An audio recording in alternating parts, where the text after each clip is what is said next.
काटिनी हाँ इंस्टाला बैन कराही।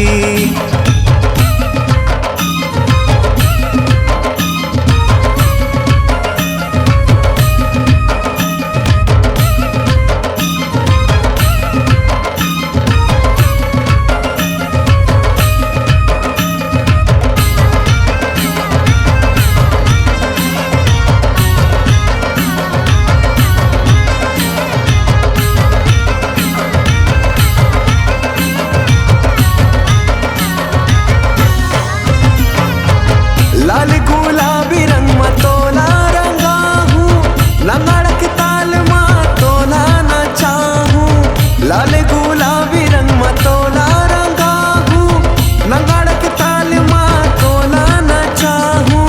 जन इतना ना गोरी संग में मनाबो होरी, मुलाकात मोहनी खवाए।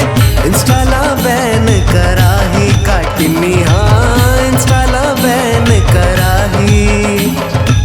नाने नाने कपड़ा में रील बना के इंस्टाला बैन कराही।